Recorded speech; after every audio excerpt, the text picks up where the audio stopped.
Punjabi radio USA ਸੁਣ ਰਹੇ ਦੇਖ ਰਹੇ ਸਾਰੇ ਹੀ ਸਰੋਤਿਆਂ ਦਰਸ਼ਕਾਂ ਨੂੰ ਨਿੱਘੀ ਜੀ ਆਇਆਂ ਨੂੰ ਸਭ ਨੂੰ ਪਿਆਰ ਭਰੀ ਸਤਿ ਸ੍ਰੀ ਅਕਾਲ। ਮੈਂ ਰਾਜਕਨਵੀਰ ਸਿੰਘ ਪ੍ਰੋਗਰਾਮ ਖਬਰ ਤੇ ਨਜ਼ਰ ਦੇ ਵਿੱਚ ਸਵਾਗਤ ਕਰਦੇ ਹਾਂ। ਜੁੜ ਚੁੱਕੇ ਨੇ ਆਪਣੇ ਨਾਲ ਪੰਜਾਬ ਤੋਂ ਸੀਨੀਅਰ ਪੱਤਰਕਾਰ ਦੀਪਕ ਸ਼ਰਮਾ ਚਨਾਰਥਲ ਜੀ। ਦੀਪਕ ਜੀ ਸਵਾਗਤ ਹੈ, ਜੀ ਆਇਆਂ ਨੂੰ, ਸਤਿ ਸ੍ਰੀ ਅਕਾਲ ਜੀ। ਬਹੁਤ ਸ਼ੁਕਰੀਆ ਜੀ। ਸਤਿ ਸ਼੍ਰੀ ਅਕਾਲ ਰਾਜਕਨਵੀਰ ਜੀ ਤੇ ਸਾਰੇ ਦਰਸ਼ਕਾਂ ਨੂੰ ਸਰੋਤਿਆਂ ਨੂੰ ਮੇਰੀ ਪਿਆਰ ਭਰੀ ਸਤਿ ਸ਼੍ਰੀ ਅਕਾਲ। ਸਾਡੇ ਅੱਜ ਦੇ ਇਸ ਪ੍ਰੋਗਰਾਮ ਨੂੰ ਤੁਹਾਡੇ ਸਾਰਿਆਂ ਤੱਕ ਪਹੁੰਚਾਉਣ 'ਚ ਸਹਿਯੋਗ ਕਰਦੇ ਨੇ ਖਾਲਸਾ ਇੰਸ਼ੋਰੈਂਸ ਏਜੰਸੀ, ਜਿਨ੍ਹਾਂ ਦੇ ਕੋਲੋਂ ਹਰ ਇੱਕ ਤਰੀਕੇ ਦੀ ਇੰਸ਼ੋਰੈਂਸ ਕਰਵਾ ਸਕਦੇ ਹੋ। ਇੰਸ਼ੋਰੈਂਸ ਬਾਰੇ ਪਤਾ ਕਰਨ ਲਈ ਕਾਲ ਕਰ ਸਕਦੇ ਹੋ 408-272-2500 ਦੇ ਉੱਤੇ। Tirkiana immigration law firm, US immigration ਦਾ ਹੋਵੇ ਕਿਸੇ ਵੀ ਤਰੀਕੇ ਦਾ ਕੰਮ, call attorney J Tirkiana 415-909-0503। Gurdeep Singh Virdi ਗਲੋਬਸ, Mandeep Singh Sandeep Kaur San Jose, Jind Kaur Anayat Kaur Bakersfield, Mahinder Singh Mahinder Kaur Mattu Yuba City, Jaswinder Singh Nagra Roseville, Jarnail Singh Seattle, Amrik Singh Atwal ਤੇ ਜਰਨੈਲ ਸਿੰਘ ਯੂਬਾ ਸਿਟੀ। ਇਹਨਾਂ ਸਾਰਿਆਂ ਦਾ ਧੰਨਵਾਦ। ਜੇ ਤੁਸੀਂ ਵੀ ਇਸ ਪ੍ਰੋਗਰਾਮ ਨੂੰ ਸਪਾਂਸਰ ਕਰਨਾ ਚਾਹੁੰਦੇ ਹੋ, ਸੰਪਰਕ ਕਰ ਸਕਦੇ ਹੋ 408-722-7698 ਦੇ ਉੱਤੇ। ਦੀਪਕ ਜੀ, ਖਬਰਾਂ ਵੱਲ ਵਧਣ ਤੋਂ ਪਹਿਲਾਂ ਮਰਹੂਮ ਜਿਹੜੇ ਦੇਹਾਂਤ ਹੋ ਗਿਆ ਜਿਨ੍ਹਾਂ ਦਾ, ਸਾਬਕਾ ਪ੍ਰਧਾਨ ਮੰਤਰੀ ਮਨਮੋਹਨ ਸਿੰਘ ਜੀ, ਉਹ ਜਿਹੜੇ ਕੱਲ ਚੜ੍ਹਾਈ ਕਰਕੇ ਉੱਥੇ ਰਾਤ ਸੀ, ਇੱਧਰਲੇ ਪਾਸੇ ਦਿਨ ਸੀਗਾ, ਸੋ ਉਹਨਾਂ ਨੂੰ ਆਪਾਂ ਸ਼ਰਧਾਂਜਲੀ ਭੇਂਟ ਕਰਦੇ ਹਾਂ। ਪਹਿਲੇ ਸਿੱਖ ਪ੍ਰਧਾਨ ਮੰਤਰੀ ਜਿਹੜੇ ਆ ਉਹ ਭਾਰਤ ਦੇ ਜਿਹੜੇ ਹੋ ਰਹੇ ਆ, ਸੋ ਸ਼ਰਧਾਂਜਲੀ ਭੇਂਟ ਕਰਦੇ ਹਾਂ ਉਹਨਾਂ ਨੂੰ। ਬਿਲਕੁਲ ਜੀ। ਬੇਸ਼ੱਕ ਮਤਲਬ ਕਿ ਪੰਜਾਬੀ ਤਾਂ ਗੁਜਰਾਲ ਸਾਹਿਬ ਵੀ ਪ੍ਰਧਾਨ ਮੰਤਰੀ ਰਹੇ ਨੇ, ਪਰ ਬਤੌਰ ਸਿੱਖ ਮਤਲਬ ਭਾਰਤ 1947 ਤੋਂ ਬਾਅਦ ਜੇਕਰ ਆਪਾਂ ਝਾਤ ਮਾਰੀਏ ਤਾਂ ਇਹ ਪਹਿਲੇ ਪ੍ਰਧਾਨ ਮੰਤਰੀ ਸੀਗੇ ਜਿਨ੍ਹਾਂ ਨੇ ਦੇਸ਼ ਦੀ ਬਾਗਡੋਰ ਸੰਭਾਲੀ। ਬੇਸ਼ੱਕ ਸਾਡੇ ਗਿਲੇ ਸ਼ਿਕਵੇ ਕਾਂਗਰਸ ਨਾਲ ਬਣੇ ਹੋਏ ਨੇ ਔਰ ਬਣੇ ਰਹਿਣਗੇ, ਪਰ ਉਹਦੇ ਬਾਵਜੂਦ ਵੀ ਡਾਕਟਰ ਮਨਮੋਹਨ ਸਿੰਘ ਦੀ ਸ਼ਖਸੀਅਤ, ਉਹਨਾਂ ਦੀ ਆਪਣੀ ਦਿੱਖ ਔਰ ਉਹਨਾਂ ਦਾ ਜੀਵਨ ਸ਼ੈਲੀ ਬਹੁਤ ਕੁਝ ਜੀਵਨ ਜਾਂਚ ਸਿਖਾਉਂਦੀ ਆ। ਮੈਂ ਉਹਨਾਂ ਨੂੰ ਕਾਫੀ ਨੇੜੇ ਤੋਂ ਦੇਖਣ ਦਾ ਮੌਕਾ ਮਿਲਿਆ ਜਦੋਂ ਉਹ ਪੰਜਾਬ ਆਏ ਪ੍ਰਧਾਨ ਮੰਤਰੀ ਹੁੰਦਿਆਂ। ਸੱਚਖੰਡ ਸ੍ਰੀ ਦਰਬਾਰ ਸਾਹਿਬ ਮੱਥਾ ਟੇਕਣ ਆਏ ਤੇ ਉਹਨਾਂ ਨੇ ਇੱਛਾ ਪ੍ਰਗਟਾਈ ਕਿ ਮੈਂ ਲੁਧਿਆਣੇ ਤੇ ਅੰਮ੍ਰਿਤਸਰ ਆਪਣੇ ਹੋਰ ਪਰਿਵਾਰਕ ਰਿਸ਼ਤੇਦਾਰਾਂ ਕੋਲ ਜਾਣਾ ਚਾਹੁੰਦਾ, ਕਿਉਂਕਿ ਉਹਨਾਂ ਦੇ ਭਰਾ ਅਜੇ ਵੀ ਉੱਥੇ ਦੁਕਾਨਾਂ ਕਰਦੇ ਨੇ ਆਪਣਾ ਅੰਮ੍ਰਿਤਸਰ ਦੇ ਖੇਤਰ ਦੇ ਵਿੱਚ। ਸੋ ਪਰ ਉਹਨਾਂ ਨੂੰ ਸਿਕਿਉਰਿਟੀ ਦੇ ਨਾਤੇ ਜਾਣ ਦੀ ਇਜਾਜ਼ਤ ਨਹੀਂ ਮਿਲੀ ਤੇ ਕਿ ਨਹੀਂ ਜੀ ਤੁਸੀਂ। ਤੇ ਉਸ ਤੋਂ ਬਾਅਦ ਉਹਨਾਂ ਨੇ ਫਿਰ ਆਪਣੇ ਪਰਿਵਾਰਾਂ ਨੂੰ ਉੱਥੇ ਬੁਲਾਇਆ ਦਰਬਾਰ ਸਾਹਿਬ, ਤੇ ਉਹ ਜਦੋਂ ਭਤੀਜੇ ਭਤੀਜੀਆਂ ਭਤੀਜ ਨੂੰਹਾਂ ਉਹ ਸਾਰੇ ਉਹਨਾਂ ਨੂੰ ਮਿਲ ਰਹੇ ਸੀ ਤਾਂ ਉਹ ਜਿਵੇਂ ਆਪਣੀ ਪਰਿਵਾਰਕ ਰਵਾਇਤ ਹੈ ਹਰੇਕ ਦੇ ਸਿਰ ਤੇ ਉਹ ਹੱਥ ਰੱਖ ਰਹੇ ਸੀ ਤੇ 500 ਰੁਪਏ ਦਾ ਸ਼ਗਨ ਦੇ ਰਹੇ ਸੀ। ਤੇ ਉਹਨਾਂ ਬੱਚਿਆਂ ਨੇ ਨਾ ਕੀਤੀ ਕਿ ਨਹੀਂ ਨਹੀਂ ਜੀ ਪਾਪਾ ਜੀ ਅਸੀਂ ਨਹੀਂ ਲੈਣੇ। ਤੇ ਡਾਕਟਰ ਮਨਮੋਹਨ ਸਿੰਘ ਦੇ ਉਹ ਬੋਲ ਮੈਨੂੰ ਅੱਜ ਵੀ ਚੇਤੇ ਨੇ, ਉਹ ਕਹਿੰਦੇ ਪੁੱਤ ਇਹ ਆਪਣੇ ਰਿਵਾਜ ਹੁੰਦਾ, ਦੇਣੇ ਪੈਂਦੇ ਹੁੰਦੇ।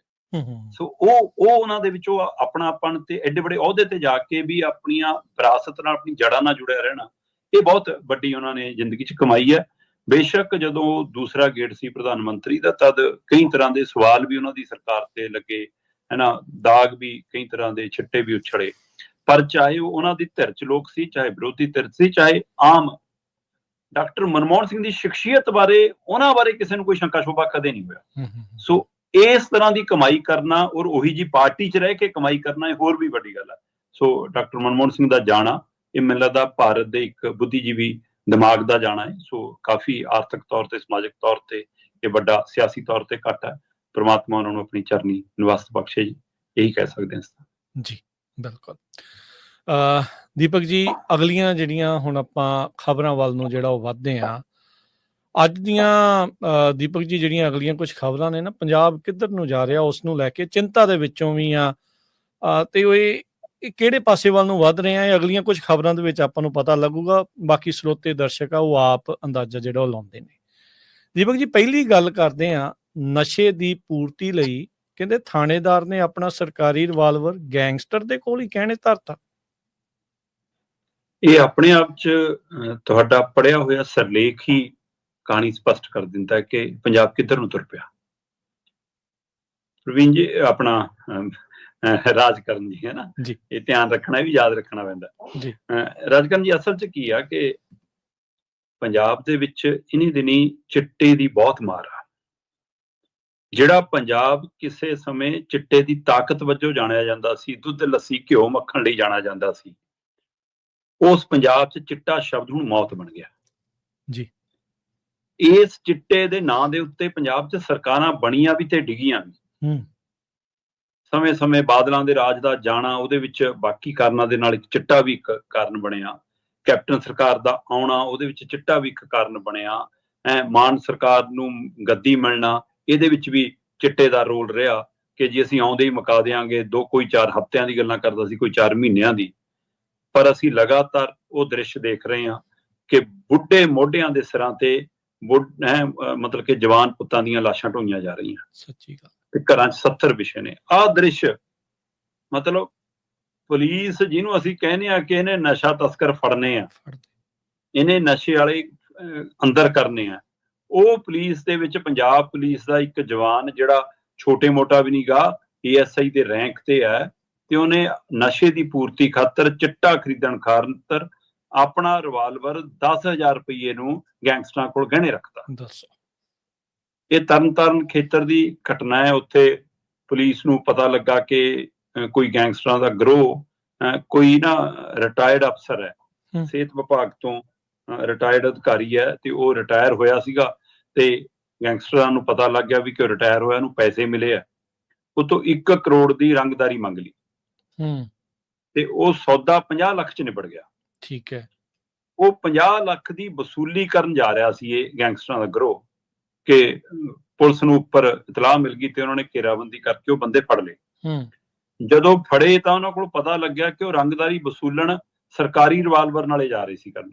ਦੇਖ ਲਓ। ਉਹਨਾਂ ਤੋਂ ਰਿਵਾਲਵਰ ਬਰਾਮਦ ਹੋਇਆ, ਤੇ ਜਦੋਂ ਬਰਾਮਦ ਹੋਇਆ ਤੇ ਉਹ ਜਾਂਚ ਪੜਤਾਲ ਹੋਈ। ਕਹਿੰਦੇ ਜੀ ਤੁਹਾਡੇ ਹੀ ASI ਨੇ, ਇਹ ਪਵਨਦੀਪ ਸਿੰਘ ਥਾਣੇਦਾਰ ਹੈ ਜੀ, ਕਹਿੰਦੇ ਜੀ ਉਹਨੇ ਸਾਡੇ ਕੋਲ 10,000 ਨੂੰ ਗਹਿਣੇ ਰੱਖਿਆ ਸੀਗਾ।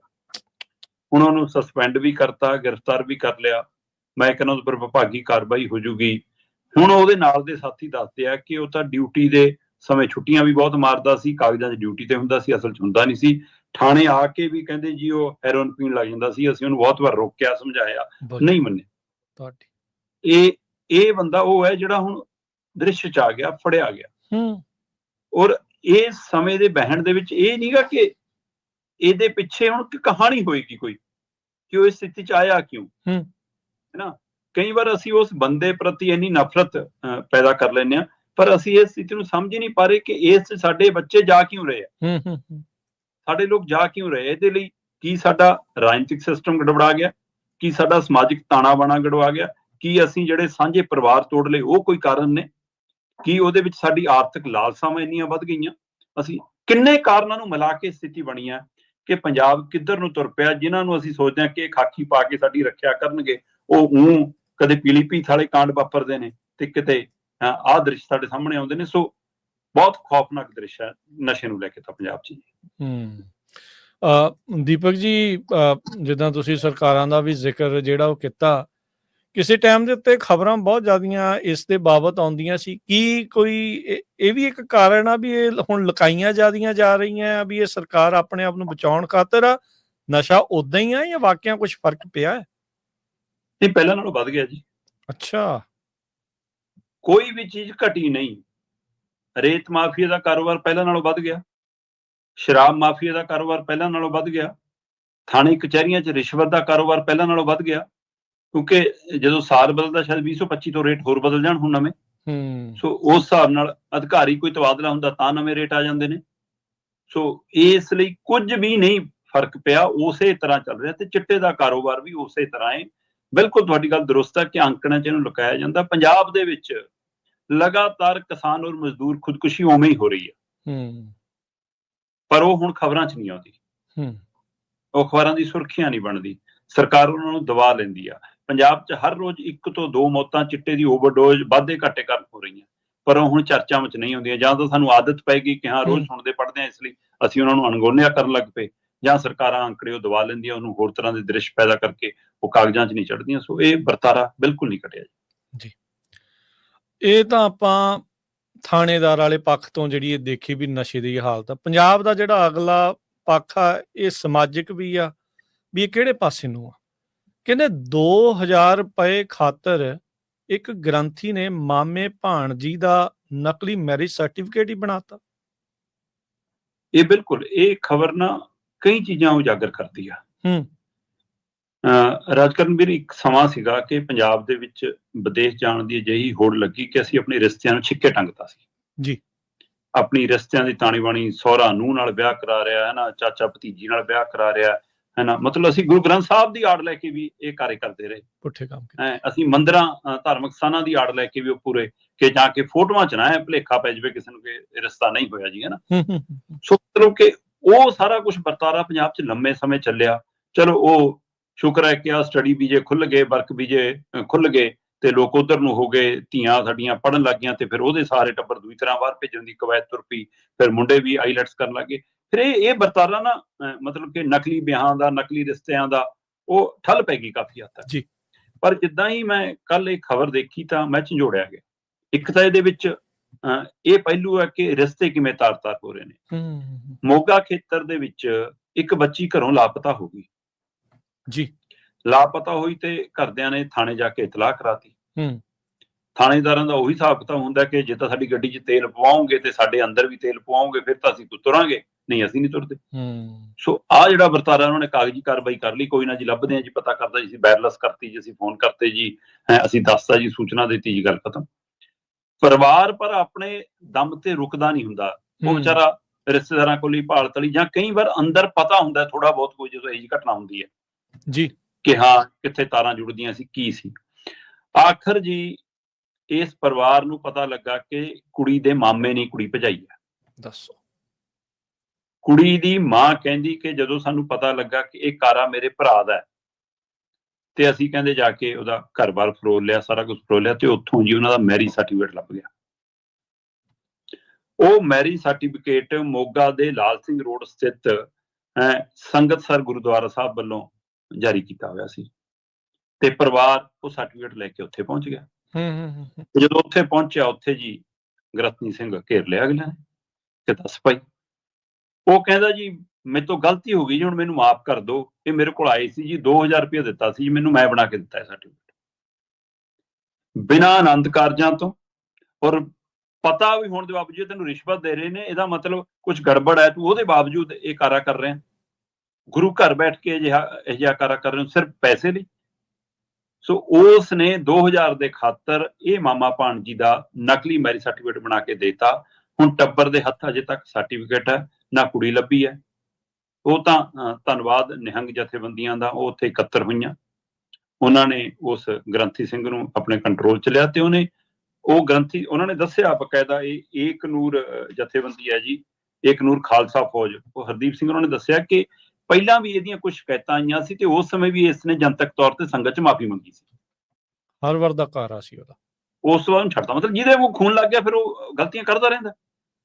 ਤੇ ਆਖਰ ਇਸ ਵਾਰ ਸੰਗਤ ਨੇ, ਇਹ ਜਥੇਬੰਦੀਆਂ ਨੇ, ਨੁਮਾਇੰਦਿਆਂ ਨੇ ਫੈਸਲਾ ਕੀਤਾ ਕਿ ਇਸ ਬੰਦੇ ਦੇ ਹੱਥ ਗੁਰੂ ਗ੍ਰੰਥ ਸਾਹਿਬ ਦਾ ਸਰੂਪ ਨਹੀਂ ਦੇਣਾ। ਉੱਥੋਂ ਪਾਵਨ ਸਰੂਪ ਗੁਰੂ ਗ੍ਰੰਥ ਸਾਹਿਬ ਹੋਰਾਂ ਨੂੰ ਦੂਸਰੇ ਗੁਰੂ ਘਰ ਤਬਦੀਲ ਕੀਤਾ ਗਿਆ, ਉੱਥੇ ਉਹਨਾਂ ਦੇ ਪ੍ਰਕਾਸ਼ ਕੀਤੇ ਗਏ ਤੇ ਇਸ ਗ੍ਰੰਥੀ ਸਿੰਘ ਦੀਆਂ ਸੇਵਾਵਾਂ ਖਤਮ। ਸੋ ਇਸ ਪ੍ਰਕਿਰਿਆ ਵੱਲ ਵਧਿਆ ਗਿਆ ਹੁਣ। ਪਰ ਮਸਲਾ ਹੁਣ ਇਹਦੇ ਵਿੱਚ 2-3 ਪਹਿਲੂ, ਤਾਂ ਹੀ ਮੈਂ ਗੱਲ ਕਰ ਰਿਹਾ ਸੀ ਕਿ ਇਹਦੇ 2-3 ਪਹਿਲੂ ਨੇ ਜੀ।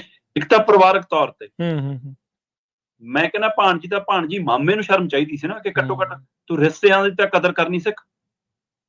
ਸੋ ਜੇ ਉਹ ਬੱਚੀ ਹੈ, ਉਹ ਛੋਟੀ ਹੈ ਤੇ ਤੁਸੀਂ ਉਹਨੂੰ ਬਰਗਲਾ ਰਹੇ ਹੋ।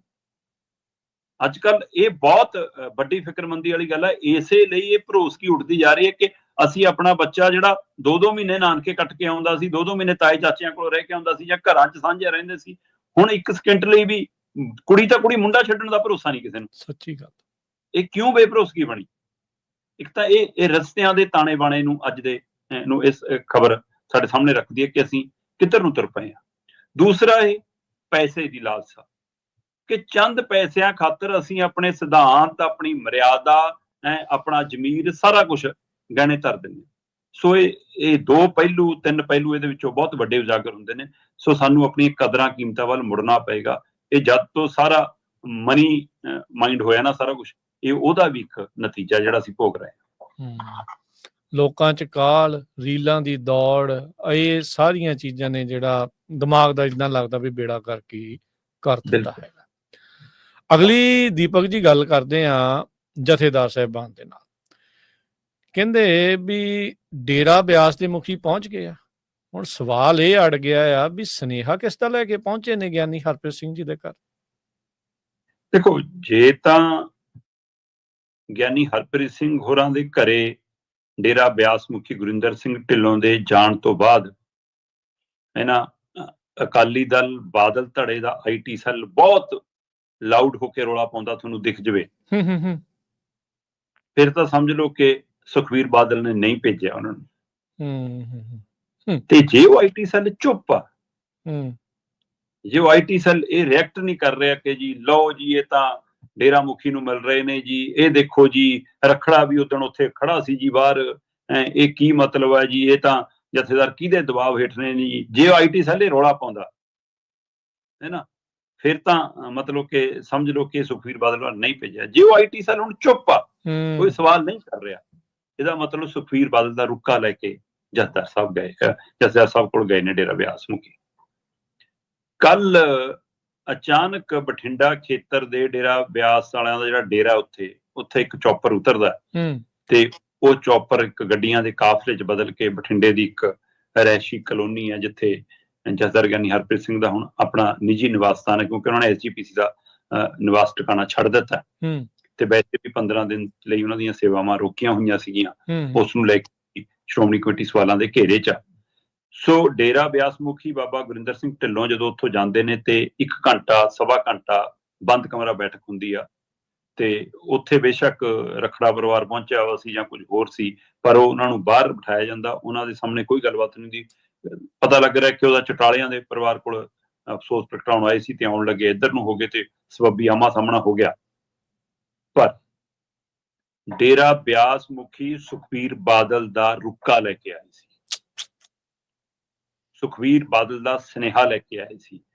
ਚਰਚਾਵਾਂ ਅਕਾਲੀ ਦਲ ਦੇ ਅੰਦਰੋਂ ਡੇਰੇ ਦੇ ਹਵਾਲੇ ਨਾਲ, ਮੀਡੀਆ ਰਿਪੋਰਟਾਂ ਦੇ ਹਵਾਲੇ ਨਾਲ ਇਹ ਸਾਹਮਣੇ ਆ ਰਹੀਆਂ ਨੇ ਕਿ ਦਿੱਲੀ ਦੇ NCR ਦੇ ਗਲਿਆਰੇ ਦੇ ਵਿੱਚ ਸੁਖਬੀਰ ਸਿੰਘ ਬਾਦਲ ਤੇ ਹਰਸਿਮਰਤ ਕੌਰ ਬਾਦਲ ਨਾਲ ਲੰਘੇ ਹਫ਼ਤੇ ਦੇ ਦਰਮਿਆਨ ਬਾਬਾ ਗੁਰਿੰਦਰ ਸਿੰਘ ਢਿੱਲੋਂ 1.5 ਘੰਟਾ ਬੰਦ ਕਮਰਾ ਬੈਠਕ ਕਰਕੇ ਆਏ। ਅੱਛਾ ਜੀ।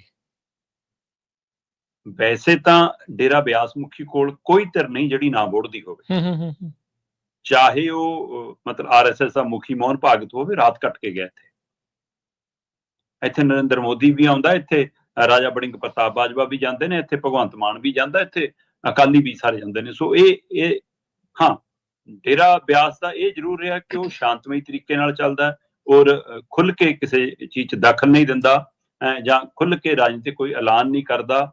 ਪਰ ਲੰਘੇ ਦਿਨਾਂ ਤੋਂ ਡੇਰਾ ਬਿਆਸ ਮੁਖੀ ਹੋਰੀ ਸੱਚਖੰਡ ਸ਼੍ਰੀ ਦਰਬਾਰ ਸਾਹਿਬ 'ਚ ਵੀ ਲਗਾਤਾਰ ਨਜ਼ਰ ਆਉਂਦੇ ਰਹੇ ਨੇ। ਸੋ ਉਹ ਸਿੱਖੀ ਦੇ ਉਸ ਫਲਸਫੇ ਦੇ ਆਧਾਰ ਤੇ ਵੀ ਅਗਾਂਹ ਵੱਧਦੇ ਨੇ, ਪਰ ਫਿਰ ਵੀ ਇੱਕ ਡੇਰੇਵਾਦ ਨਾਲ ਜਿਹੜਾ ਪਾੜਾ ਖੜਾ ਉਹ ਥੋੜੀ ਜਿਹੀ ਲੀਕ ਵੱਜੀ ਰਹਿੰਦੀ ਹੈ।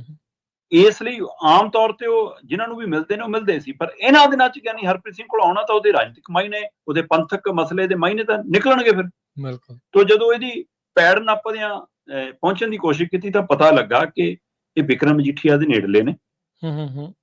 ਵਿਕਰਮ ਮਜੀਠੀਆ ਨਾਲ ਇਹਨਾਂ ਦਾ ਚੰਗਾ ਰਿਸ਼ਤਾ ਤੇ ਉਹਨਾਂ ਨੂੰ ਆਪਣੇ ਚੌਪਰ 'ਚ ਨਾਲ ਲੈ ਕੇ ਦਿੱਲੀ ਗਏ ਸੀ। ਅੱਛਾ ਜੀ।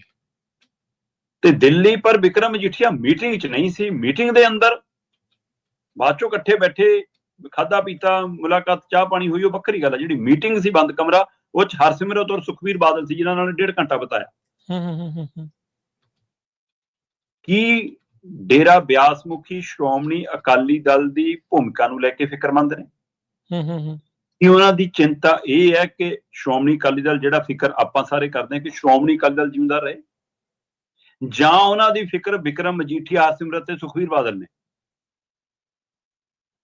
ਜਾਂ ਇਹਦੇ ਪਿੱਛੇ ਕਿਸੇ ਹੋਰ ਵੱਡੇ ਆਕਾ ਦਾ, ਦਿੱਲੀ ਵਾਲੇ ਕਿਸੇ ਆਕਾ ਦਾ ਸੁਨੇਹਾ ਜਿਹੜਾ ਰਾਤਾਂ ਵੀ ਕੱਟ ਕੇ ਜਾਂਦਾ ਇਹਨਾਂ ਕੋਲ।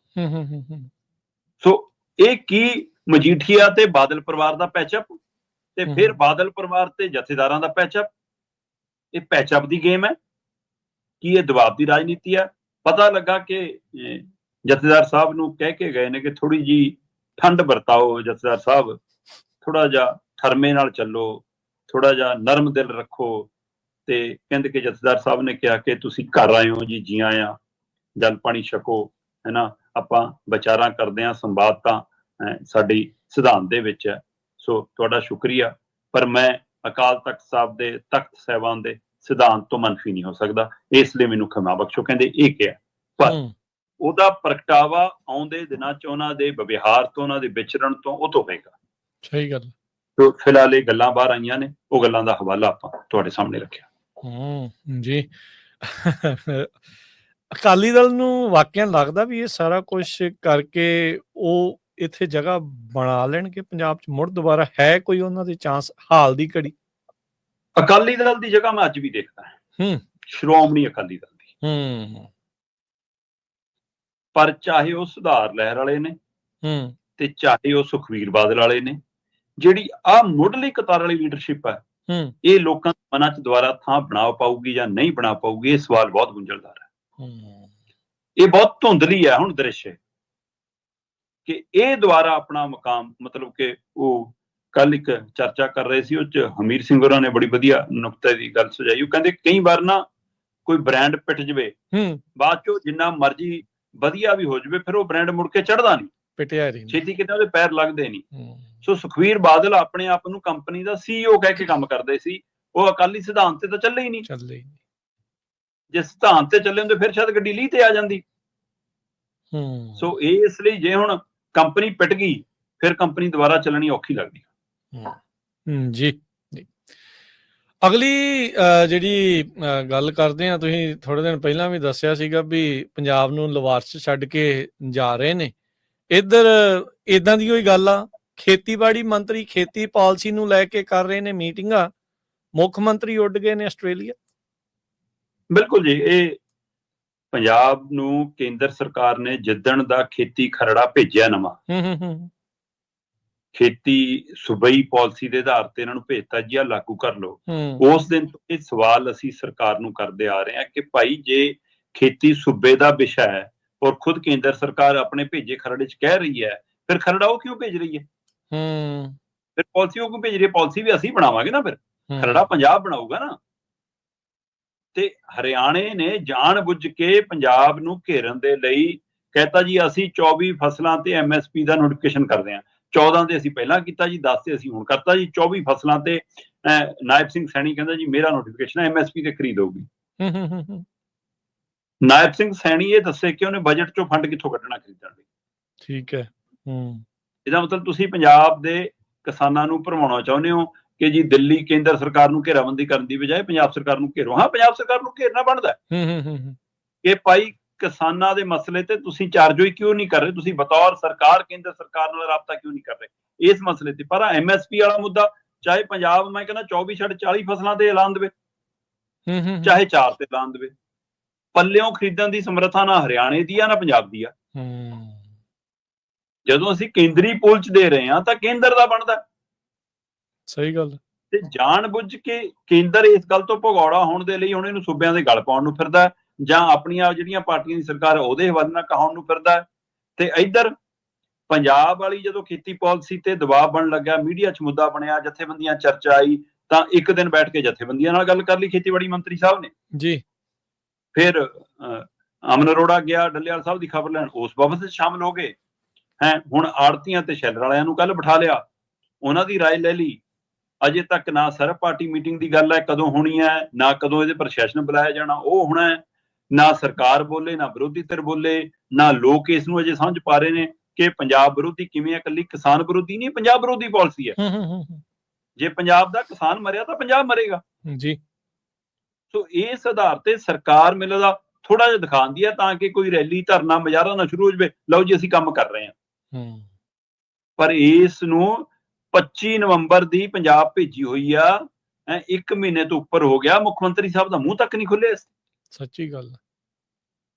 ਤੇ ਤੁਸੀਂ ਪੰਜਾਬ ਦੇ MLA ਨੂੰ, ਮੰਤਰੀਆਂ ਨੂੰ, ਕੇਜਰੀਵਾਲ ਨੂੰ ਫੜਾ ਕੇ ਲਓ ਜੀ 1.5 ਮਹੀਨਾ ਤੁਹਾਡੀ ਲੇਬਰ ਹੈ, ਇਹ ਕਰਾਓ, ਇਹਨਾਂ ਤੋਂ ਪੋਸਟਰ ਬਣਾਓ, ਆਪਣਾ ਝੂਠ ਸੱਚ ਬਕਵਾਓ ਇਹਨਾਂ ਤੋਂ, ਦਿੱਲੀ ਦੇ ਵਿੱਚ ਪੰਜਾਬ ਲਵਾਰਸ ਛੱਡ ਕੇ ਉਹਨਾਂ ਨੂੰ ਉੱਥੇ, ਤੇ ਤੁਸੀਂ ਛੁੱਟੀਆਂ ਮਨਾਉਣ ਟੱਬਰ ਨਾਲ ਆਸਟ੍ਰੇਲੀਆ ਰਵਾਨਾ ਹੋ ਗਏ।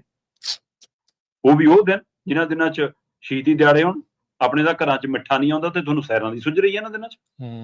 ਸੋ ਇਹ ਵਰਤਾਰਾ ਅਫਸੋਸਜਨਕ ਹੈ ਕਿ ਪੰਜਾਬ ਦੇ ਮੁਖੀ ਨੂੰ ਪੰਜਾਬ ਦੇ ਮਸਲਿਆਂ ਦੀ ਕੋਈ ਚਾਰਜੋਈ ਨਹੀਂ, ਕੋਈ ਫਿਕਰਮੰਦੀ ਨਹੀਂ। ਇੱਕ ਪਾਸੇ ਕਹਿੰਦੇ ਹੋ ਜੀ ਥਾਣਿਆਂ ਤੇ ਹਮਲੇ ਹੋ ਰਹੇ ਨੇ, ਇੱਕ ਪਾਸੇ ਕਹਿ ਰਹੇ ਹੋ ਜੀ ਕਿਸਾਨ 10 ਸਾਢੇ 10 ਮਹੀਨਿਆਂ ਤੋਂ ਬੈਠੇ ਨੇ, ਕੰਪਿਊਟਰ ਅਧਿਆਪਕ ਧਰਨੇ ਤੇ ਬੈਠੇ ਨੇ, ਹੈ ਨਾ, ਆ ਪਾਲਿਸੀ ਸਿਰ ਤੇ ਖੜੀ ਆ, ਕਰਜ਼ਾ ਪੰਜਾਬ ਦਾ ਵਧੀ ਜਾਂਦਾ ਹੈ ਤੇ ਤੁਹਾਨੂੰ ਸੈਰਾਂ ਦੀ ਪਈ ਹੈ। ਸੋ ਇੱਥੋਂ ਦੇਖ ਲਓ ਫਿਰ ਜ਼ਿੰਮੇਵਾਰੀ ਕਿੰਨੀ ਕੁ। ਹਾਂ, ਹੁਣ ਕੱਲ ਨੂੰ ਸਵੇਰ ਨੂੰ ਕਹਿ ਦਿਓ ਕਿ ਪੰਜਾਬ 'ਚ ਫਲਾਣੀ ਥਾਂ ਵੋਟਾਂ ਜੀ, ਜਦੇ ਵਾਪਸ ਆ ਜਾਣਗੇ, ਜਦੇ ਰੋਡ ਸ਼ੋਅ। ਇੰਨਾ ਸਵਾਦ ਪਏਗਾ ਰੋਡ ਸ਼ੋਅ ਦਾ ਤੇ ਮਤਲਬ ਕਾਲਜ ਯੂਨੀਵਰਸਿਟੀਆਂ ਸਟੇਜਾਂ ਤੇ ਚੁਟਕਲੇ ਸੁਣਾਉਣ ਦਾ।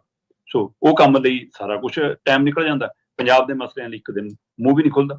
ਟਵੀਟ ਵੀ 10 ਮਹੀਨਿਆਂ ਬਾਅਦ ਆਇਆ, ਦੇਖ ਲਓ ਕਿਸਾਨੀ ਮਸਲੇ ਤੇ ਇੱਥੋਂ ਦਾ ਲਾ ਲਓ। ਕਹਿੰਦੇ ਤੇ ਇਦਾਂ ਵੀ ਮੈਂ ਤਾਂ 3 ਕਰੋੜ ਦਾ ਨੁਮਾਇੰਦਾ ਆ, ਪਰ ਉਹ ਨੁਮਾਇੰਦੇ ਸਾਹਿਬ ਤਾਂ ਪਤਾ ਨਹੀਂ ਕਿੱਥੇ ਹੋਏ ਨੇ, ਤੇ ਜਿਨ੍ਹਾਂ ਦੀ ਨੁਮਾਇੰਦਗੀ ਕਰਨੀ ਆ ਉਹ ਵਿਚਾਰੇ ਧੱਕੇ ਖਾਣ ਡਏ ਆ। ਅਗਲੀ ਦੀਪਕ ਜੀ ਜਾਂਦੇ ਜਾਂਦੇ ਗੱਲ ਕਰ ਲਈਏ। 30 ਦਸੰਬਰ ਨੂੰ ਕਿਸਾਨ ਜਥੇਬੰਦੀਆਂ ਦੇ ਵੱਲੋਂ ਪੰਜਾਬ ਬੰਦ ਦਾ ਐਲਾਨ ਹੋਇਆ ਆ। ਮਰਨ ਵਰਤ ਉਧਰ ਪਹੁੰਚ ਗਿਆ 32ਵੇਂ ਦਿਨ 'ਚ। ਬਿਲਕੁਲ ਜੀ, ਅੱਜ ਭਾਰਤ ਦੇ ਹਵਾਲੇ ਨਾਲ, ਪੰਜਾਬ ਦੇ ਹਵਾਲੇ ਜੇਕਰ ਅਸੀਂ ਦੇਖੀਏ ਤਾਂ ਅਗਲਾ ਦਿਨ ਚੜ੍ਹ ਗਿਆ ਸਾਡਾ। ਸੋ ਇਸ ਲਈ ਅੱਜ 27 ਤਰੀਕ ਦੇ ਹਵਾਲੇ ਨਾਲ 32ਵੇਂ ਦਿਨ ਦੇ ਵਿੱਚ ਡੱਲੇਵਾਲ ਹੋਰਾਂ ਦਾ ਮਰਨ ਵਰਤ ਦਾਖਲ ਹੋ ਗਿਆ। ਤੇ ਲੰਘੀ ਰਾਤ ਮੇਰੀ ਡਾਕਟਰਾਂ ਨਾਲ ਗੱਲ ਹੋ ਰਹੀ ਸੀ, ਉਹ ਦੱਸ ਰਹੇ ਸੀਗੇ ਕਿ ਹੁਣ ਉਹਨਾਂ ਨੂੰ ਬੋਲਣ 'ਚ ਵੀ ਦਿੱਕਤ ਹੋ ਰਹੀ ਹੈ ਤੇ ਹੁਣ ਉਹਨਾਂ ਦੇ ਹੱਥ ਪੈਰ ਵੀ ਪੀਲੇ ਪੈਣ ਲੱਗੇ ਨੇ ਜੀ। ਸੋ ਇਸ ਸਥਿਤੀ ਦੇ ਵਿੱਚ ਲਗਾਤਾਰ ਫਿਕਰਮੰਦੀ ਆ। ਦੂਏ ਪਾਸੇ ਕੁਝ ਧਿਰਾਂ ਇਸ ਗੱਲ ਨੂੰ ਵੀ ਸ਼ੁਰਲੀ ਆਵਾਜ਼ ਛੱਡ ਰਹੀਆਂ ਨੇ ਕਿ ਕੁਛ ਨਹੀਂ ਜੀ, ਉਹ ਤਾਂ ਪ੍ਰੈਸ ਕਾਨਫਰੰਸ ਕਰ ਲੈਂਦੇ ਨੇ, ਉਹ ਤਾਂ ਭਾਸ਼ਣ ਦੇ ਲੈਂਦੇ ਨੇ, ਲੈ 2 ਟਾਈਮ ਦੇਖ ਤਾਂ ਖਾਈ ਲੈਂਦੇ ਨੇ ਜੀ, ਉਹ ਪਾਣੀ 'ਚ ਗਲੂਕੋਸ ਮਿਲਾ ਕੇ। ਮਤਲਬ ਇਸ ਤਰ੍ਹਾਂ ਦਾ ਲੋਕਾਂ 'ਚ ਸ਼ੰਕੇ, ਸ਼ੋਭੇ, ਭਰਮ ਪੈਦਾ ਕਰਨ ਦੀਆਂ ਵੀ ਕੋਸ਼ਿਸ਼ਾਂ ਕੀਤੀਆਂ ਜਾ ਰਹੀਆਂ। ਸੋ ਇਹ ਸਾਰੇ ਵਰਤਾਰੇ ਦੇ ਦਰਮਿਆਨ ਉਹਨਾਂ ਦਾ ਮਰਨ ਵਰਤ 32ਵੇਂ ਦਿਨ 'ਚ ਹੈ, ਪਰ ਸਰਕਾਰਾਂ, ਵਿਰੋਧੀ ਧਿਰ, ਬਾਕੀ ਧਿਰਾਂ ਦੇ ਨੁਮਾਇੰਦੇ ਫੋਟੋਆਂ ਖਿਚਾਉਣ ਜਾ ਰਹੇ ਨੇ ਇਸ ਮਸਲੇ ਤੇ ਪਹਿਰੇਦਾਰੀ ਕਰਨ। ਕੋਈ ਇਹ ਨਹੀਂ ਕਹਿਣ ਜਾ ਰਿਹਾ ਅਜੇ ਤੱਕ ਕਿ ਜੀ ਅਸੀਂ ਦਿੱਲੀ ਨਾਲ ਗੱਲ ਕਰਦੇ ਹਾਂ, ਅਸੀਂ ਦਿੱਲੀ ਮੂਹਰੇ ਧਰਨਾ ਲਾਉਂਦੇ ਹਾਂ, ਅਸੀਂ ਕੇਂਦਰ ਸਰਕਾਰ ਨੂੰ ਚਿੱਠੀ ਭੇਜਦੇ ਹਾਂ, ਜਾਂ ਅਸੀਂ ਤੁਸੀਂ ਛੱਡੋ ਜੀ ਮਰਨ ਵਰਤ, ਅਸੀਂ ਬਹਿਨੇ ਹਾਂ ਮਰਨ ਵਰਤ ਤੇ। ਕੋਈ ਲੀਡਰ ਮੈਨੂੰ ਅਜਿਹਾ ਨਹੀਂ ਅਜੇ ਤੱਕ ਲੱਭਾ ਜਿਹੜਾ ਇਹ ਕਹਿ ਕੇ ਆਇਆ ਹੋਵੇ। ਦੂਸਰੇ ਪਾਸੇ ਜਥੇਬੰਦੀਆਂ ਫਿਰ ਉਹੀ ਰੇਲ ਰੋਕੋ, ਉਹੀ ਸੜਕਾਂ ਰੋਕੋ, ਉਹੀ ਪੰਜਾਬ ਬੰਦ ਕਰੋ। ਸੋ ਇਹ ਇਹਨਾਂ ਨੁਕਤਿਆਂ ਤੇ ਉਲਝੇ ਨੇ ਤੇ ਉਹਦਾ ਨਤੀਜਾ ਫਿਰ ਜਿਹੜੀਆਂ ਧਿਰਾਂ ਦਿੱਲੀ ਵੀ ਨਾਲ ਗਈਆਂ ਸੀ, ਹੁਣ ਉਹ ਵੀ ਕਈ ਥਾਂ ਰੋਸਾ ਪ੍ਰਗਟਾਉਣ ਲੱਗੀਆਂ। ਠੀਕ ਹੈ, ਇਸ ਨੀਤੀ ਤੇ ਵੀ ਜਥੇਬੰਦੀਆਂ ਕੰਮ ਨਹੀਂ ਕਰ ਰਹੀਆਂ, ਪਰ ਉਹਦੇ ਬਾਵਜੂਦ ਲੰਘੇ ਕੱਲ ਇੱਕ ਮੀਟਿੰਗ ਹੋਈ ਖਨੌਰੀ ਬਾਰਡਰ 'ਚ, ਜਿਹਦੇ ਵਿੱਚ ਪਤਾ ਲੱਗ ਰਿਹਾ ਕਿ ਕੁਝ ਅਧਿਆਪਨ ਜਥੇਬੰਦੀਆਂ ਵੀ, ਟਰਾਂਸਪੋਰਟ ਜਥੇਬੰਦੀਆਂ ਵੀ, ਬਿਜਲੀ ਮੁਲਾਜ਼ਮ ਤੇ ਬਾਕੀ ਸਰਕਾਰੀ ਮੁਲਾਜ਼ਮ ਜਥੇਬੰਦੀਆਂ ਵੀ, ਆਸ਼ਾ ਵਰਕਰ ਵੀ, ਸਾਬਕਾ ਫੌਜੀ ਸੈਨਿਕ ਵੀ, ਪੱਤਰਕਾਰ ਐਸੋਸੀਏਸ਼ਨਾਂ ਵੀ ਤੇ ਯੂਨੀਵਰਸਿਟੀਆਂ ਕਾਲਜਾਂ ਦੇ ਪ੍ਰੋਫੈਸਰਾਂ ਦੀ ਐਸੋਸੀਏਸ਼ਨਾਂ ਵੀ, ਕੁਝ ਉਹ ਨੁਮਾਇੰਦੇ ਸ਼ਾਮਲ ਹੋਏ ਨੇ ਤੇ ਸਾਂਝੇ ਤੌਰ ਤੇ ਵਪਾਰਕ ਮੰਡਲ ਦੇ ਕੁਝ ਨੁਮਾਇੰਦੇ ਸ਼ਾਮਲ ਹੋਏ ਨੇ। ਸਾਂਝੇ ਤੌਰ ਤੇ ਫੈਸਲਾ ਲਿਆ ਕਿ ਆਪਾਂ 30 ਤਰੀਕ ਨੂੰ ਪੰਜਾਬ ਬੰਦ ਕਰਾਂਗੇ। ਸੋ ਉਹਦੇ ਵਿੱਚ ਉਹਨਾਂ ਨੇ ਕਿਹਾ ਕਿ ਬੱਸਾਂ, ਕਾਰਾਂ, ਸਾਰਾ ਕੁਝ ਬੰਦ ਰਹੇਗਾ। ਟੋਲਾਂ ਦੇ ਉੱਤੇ ਬਕਾਇਦਾ ਤੌਰ ਤੇ ਪੋਸਟਰ ਲਾ ਕੇ, ਬੈਨਰ ਲਾ ਕੇ ਅਨਾਉਂਸਮੈਂਟ ਕਰਨੀ ਸ਼ੁਰੂ ਕਰ ਦਿੱਤੀ ਗਈ ਹੈ। ਗੁਰਦੁਆਰਿਆਂ 'ਚ ਅਨਾਉਂਸਮੈਂਟ ਸ਼ੁਰੂ ਹੋ ਗਈ ਹੈ। ਸਵੇਰੇ 7 ਵਜੇ ਤੋਂ ਲੈ ਕੇ ਸ਼ਾਮ ਦੇ 4 ਵਜੇ ਤੱਕ ਪੂਰਨ ਪੰਜਾਬ ਬੰਦ ਦੀ ਕਾਲ ਹੈ। ਔਰ ਇਹਦੇ ਵਿੱਚ ਹੋ ਸਕਦਾ ਬਾਕੀ ਜਥੇਬੰਦੀਆਂ ਵੀ ਸਾਥ ਦੇਣ ਤੇ ਬਾਕੀ ਵਿੰਗ ਵੀ ਸਾਥ ਦੇਣ। ਹੋ ਸਕਦਾ ਸਰਕਾਰ ਵੀ ਇਸ ਮਸਲੇ ਨੂੰ ਗੰਭੀਰਤਾ ਰੱਖਦੇ ਹੋਏ ਬੱਸਾਂ ਉੱਧਰ ਨਾ ਤੋਰੇ, ਹੈ ਨਾ। ਪੰਜਾਬ ਬੰਦ ਤਾਂ ਹੋ ਜਾਏਗਾ, ਪਰ ਇਹਦੇ ਨਾਲ ਹੁਣ ਆਮ ਵਰਗ, ਜਿਹੜੇ ਆਮ ਲੋਕ ਲਗਾਤਾਰ ਦੇ ਧਰਨਿਆਂ ਤੋਂ ਪਰੇਸ਼ਾਨ ਹੋ ਰਹੇ ਨੇ, ਉਹਨਾਂ ਦਾ ਸਮਰਥਨ ਮਿਲਣਾ ਫਿਰ ਔਖਾ ਹੋ ਜਾਏਗਾ। ਇਸ ਦੇ ਉੱਤੇ ਵੀ ਲਗਾਤਾਰ ਮੰਥਨ ਦੀ ਲੋੜ ਹੈ ਕਿ ਕੀ ਇਸ ਨੂੰ 117 ਐਮਐਲਏ ਦੇ ਘਰਾਂ ਦੇ ਮੂਹਰੇ ਨਹੀਂ ਤਬਦੀਲ ਕੀਤਾ ਜਾ ਸਕਦਾ? ਕੀ ਇਸ ਨੂੰ 13 ਮੈਂਬਰ ਪਾਰਲੀਮੈਂਟ ਦੇ ਘਰਾਂ ਮੂਹਰੇ ਨਹੀਂ ਤਬਦੀਲ ਕੀਤਾ ਜਾ ਸਕਦਾ? ਕੀ 7 ਰਾਜ ਸਭਾ ਮੈਂਬਰਾਂ ਦੇ ਟਿਕਾਣਿਆਂ ਤੇ ਨਹੀਂ? ਕੀ ਇਸ ਨੂੰ ਸਕੱਤਰੇਤ ਕਰਨੀ ਨਹੀਂ? ਕੀ ਇਹਨਾਂ ਨੂੰ ਇਕੱਲੇ ਡੀਸੀ ਦਫ਼ਤਰਾਂ ਦੀ ਘੇਰਾਬੰਦੀ? ਸੋ ਇਸ ਨੂੰ ਇਸ ਤਰੀਕੇ ਨਾਲ, ਤਾਂ ਕਿ ਆਮ ਲੋਕ ਤੁਹਾਡੇ ਨਾਲ ਜੁੜੇ ਰਹਿਣ, ਉਹਦੇ ਉੱਤੇ ਵੀ ਜਥੇਬੰਦੀਆਂ ਨੂੰ ਕੰਮ ਕਰਨ ਦੀ ਲੋੜ ਹੈ। ਫਿਲਹਾਲ 30 ਤਰੀਕ ਨੂੰ ਪੰਜਾਬ ਬੰਦ ਦੀ ਕਾਲ। ਮੋਦੀ ਵੱਲੋਂ ਕੋਈ ਉਪਰਾਲਾ? ਚਿੱਠੀਆਂ ਵੀ ਇਹਨਾਂ ਨੇ ਲਿਖੀਆਂ, ਖੂਨ ਦੇ ਨਾਲ ਲਿਖ ਕੇ ਵੀ ਕੱਲ ਹਟੇ ਹੈ ਉਧਰੋਂ ਕੇਂਦਰ ਵੱਲੋਂ ਕੁਝ? ਕੋਈ ਮਤਲਬ ਨਹੀਂ। ਉਹ ਕਹਿੰਦੇ ਕਿ ਇੱਕ ਜਥੇਬੰਦੀ, 4 ਜਥੇਬੰਦੀਆਂ ਥੋੜਾ ਤੈਅ ਕਰਨੀਆਂ ਕਿ ਦੇਸ਼ ਦੀ ਐਮਐਸਪੀ ਕਿਹਨੂੰ ਦੇਣੀ, ਕਿਹਨੂੰ ਨਹੀਂ। ਇਹ ਤਾਂ ਉਹੀ ਹੋਈ ਜਦੋਂ ਦੱਖਣ ਵਾਲੇ ਆਏ ਸੀ ਵਿਚਾਰੇ, ਆਪਣੇ ਹੀ ਸਾਥੀਆਂ ਦੇ ਖੋਪੜੀਆਂ 'ਚ ਖੂਨ ਪੀ ਕੇ, ਪਿਸ਼ਾਬ ਪੀ ਕੇ ਉਹਨਾਂ ਨੂੰ ਵਾਪਸ ਜਾਣਾ ਪਿਆ ਸੀ। ਬਿਲਕੁਲ ਬਿਲਕੁਲ ਬਿਲਕੁਲ ਇਹੋ ਜਿਹੀ ਵਰਤਾਰਾ ਹੈ। ਇਹ ਬੇਸ਼ਰਮ ਸਰਕਾਰਾਂ, ਇਹਨਾਂ ਦੇ ਜਿਗਰ ਨਹੀਂ ਹੈਗਾ, ਇਹਨਾਂ ਦੇ ਨਾਲ ਦਿਲ ਹੈ ਨਾ ਜਿਗਰ ਹੈ। ਧੰਨਵਾਦ ਦੀਪਕ ਜੀ, ਬੜੀ ਮਿਹਰਬਾਨੀ ਇਹਨਾਂ ਖਬਰਾਂ ਦੇ ਲਈ। ਮਿਲਦੇ ਅਗਲੀ ਵਾਰੀ। ਸਤਿ ਸ੍ਰੀ ਅਕਾਲ। ਸਤਿ ਸ਼੍ਰੀ ਅਕਾਲ।